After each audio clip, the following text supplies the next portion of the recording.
Siosire and the Sorcerer of Nubia.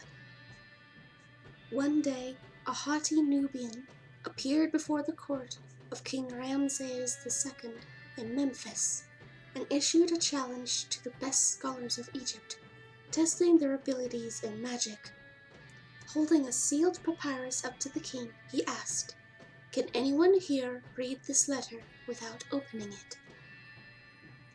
Perplexed by the Nubian's challenge and fearing humiliation, Ramses called for Prince Setna, the most learned of his sons.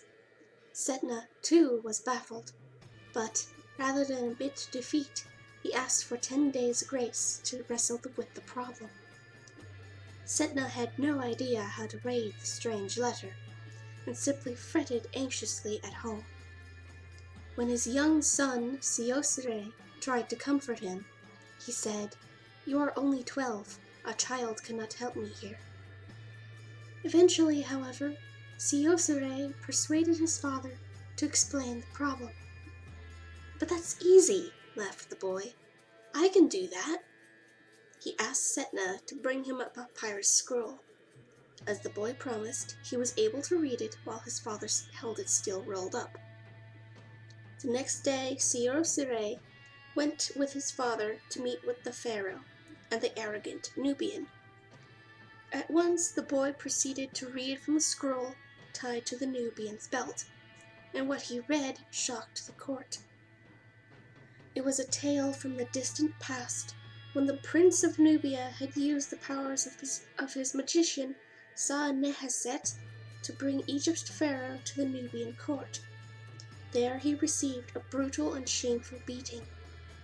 The pharaoh in turn sought magical aid from his own master magician, Sa-Penheshe, and the struggle between the two nations turned into a battle of wills between two great magicians, which Sa-Penheshe eventually won. The young Siosire reached the end of his reading. "Now, O king," said the boy, "I can tell you why this Nubian is here, for he is Sa-Nehaset, born again. But I too have been reborn. I am Sa-Penheshe, and I challenge him once again." For hours the sorcerers fought spell against spell, the one seeking to destroy Egypt's court, the other to save it. At last Siosire, or Sa-Penheshe, sent a fire spell the other could not resist, and Sa-Nehaset was consumed in flames.